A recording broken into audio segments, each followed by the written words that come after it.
Today let's take a few good questions from Turning Forces. The first one.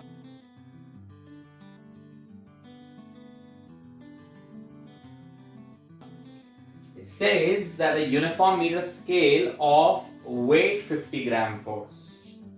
So, where will that weight of scale act? We have already discussed that the weight will act from the CG. So, if it's a uniform meter scale, that means the CG will be right at the center. So, here is the CG. And this is from where the weight of meter scale will act. Remember, CG is not the fulcrum. CG is the point from where the weight of the scale acts. So the question asks me, where must the knife edge be placed? Where must the fulcrum be placed so as to balance this scale? That's a new and a different variety of question, because perhaps for the first time they are asking me the position of fulcrum itself. In all the questions that we have done in the textbook exercise, I think in all the questions the fulcrum was given to you. So this is one variety where the fulcrum is not there. And without the fulcrum, sir, how will we find torque? From where will we take our perpendicular distance? So let's see how this question is tackled. So in such a case, when fulcrum is not given, we assume the fulcrum from our end and we take a somewhat calculated risk, right? For example, you are free to place the fulcrum anywhere you feel like. Suppose somebody thinks of, keeping the fulcrum here. Now, if I keep my fulcrum here, then all these forces will be producing the clockwise torque. So, from where will the anti-clockwise torque come? In such a case, this ruler won't get balanced. If I may put the fulcrum here, then again all these forces about the fulcrum will give me anti-clockwise moment. Again, the scale will not be balanced. Now, somebody might think of putting the fulcrum over here, somewhere between 10 and 50. So, if I put the fulcrum here, then, on my right side, a combined weight of around 130 gram force is there. And from the anti-clockwise end, I just have 10 gram force. Now 130 combined weight and 10, that's a huge difference. Very unlikely that the ruler will get balanced. So I'm taking a calculated risk. Suppose my fulcrum is somewhere between 50 and 80. So whenever you assume the fulcrum somewhere, try taking its position with respect to the zero end. So let's say it is x from zero end. Fine. Now once we have got our fulcrum, we can start calculating anti-clockwise moment and clockwise moment. So for anti-clockwise moment, force into perpendicular distance from the fulcrum. Can you tell me what is this distance? From 0 this is x, from 0 this is 10. So this distance will be x minus 10. Right? Plus, this is also giving me anti-clockwise. The force is 50 into this distance. Again, this distance is x, this much is 50, so this is going to be x minus 50, right? For the clockwise moment, the force is 80, and what about the distance? This entire distance is 80, this is x, so this much is going to be 80 minus x. Now, if this ruler is supposed to be balanced, then by principle of moments, the anti-clockwise moment, that is 10 into x minus 10 plus 50 into x minus 50, this should be equal to 80 into 80 minus x. Right? Let's solve it here.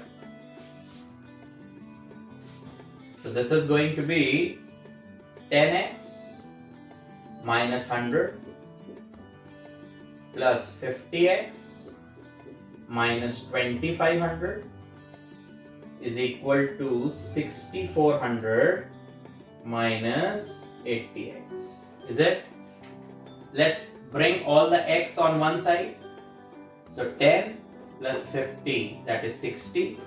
Minus 80, bring it this side, it will become plus. 60 plus 80, that is 140x.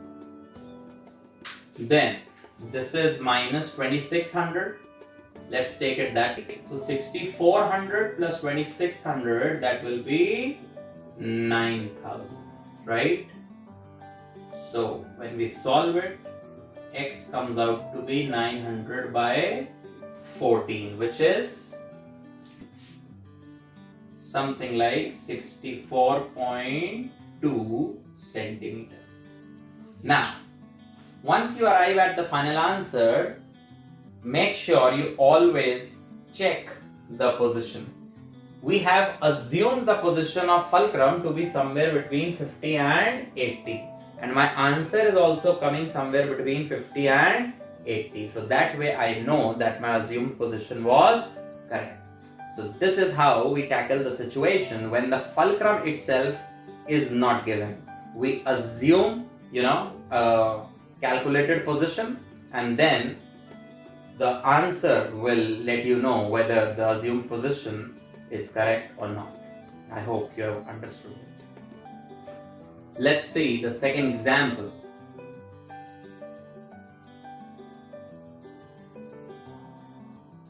Such a question is again not given in our textbook exercise, so please follow it carefully.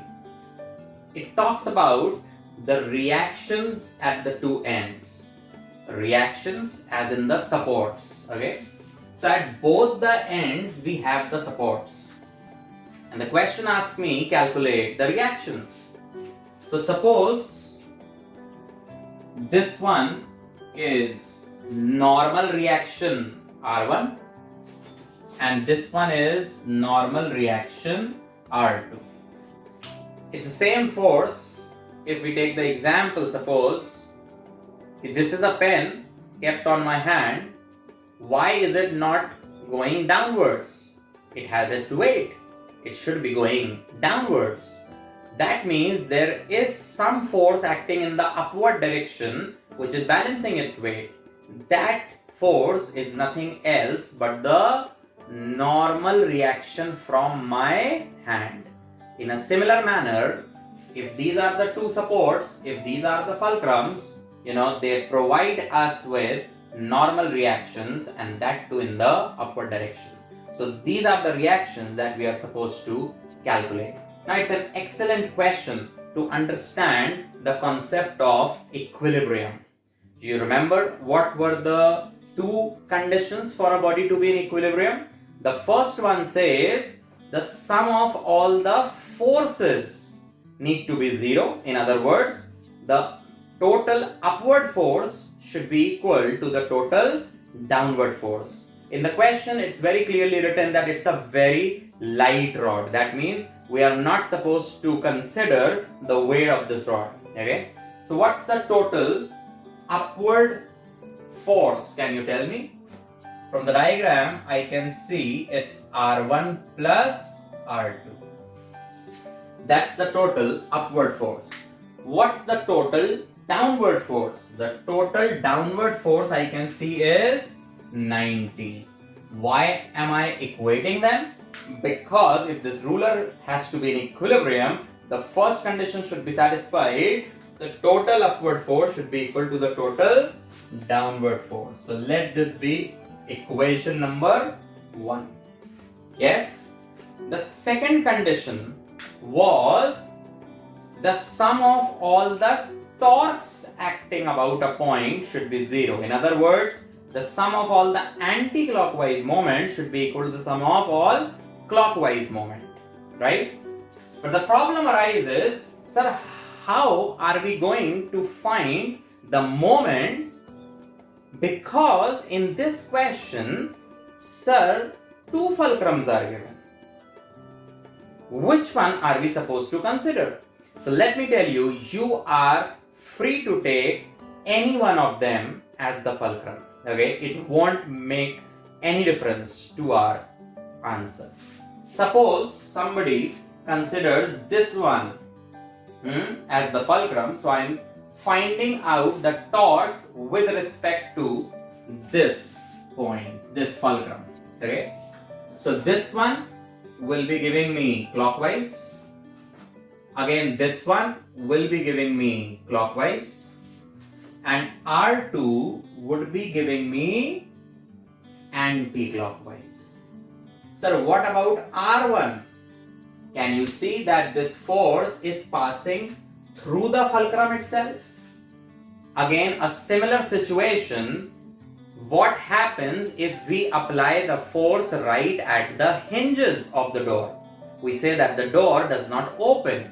The reason being, if you apply the force at the hinges, if you apply the force at the fulcrum, the torque is going to be 0 because D is 0. Perpendicular distance is 0. So I hope you have understood that why R1 will not be giving me any torque with respect to this fulcrum. Fine. So the total anti-clockwise moment. So R2 is giving me anti-clockwise, so the force is R2 into perpendicular distance. Straight away, 100 is the distance. This is the total anti-clockwise moment. What about the clockwise moment? 50 into this distance is 30 plus 40 into this distance is 70. Right? Now, let's solve it. So this gives me 100 R2 is equal to 1500 plus 2800. So 100 R2 is 28 and 15. So this is 4300. R2 comes out to be 43 gram force. So we have got one of our reactions. Let's go to the first equation and put the value of R2. Therefore, R1 comes out to be 90 minus 43. That should be 47 gram force. Yes, so very nice question. So what to do in case two fulcrums are given? Not to panic. You can start finding the torques with respect to any of the fulcrums. Not a problem. I hope you got this question. Thank you.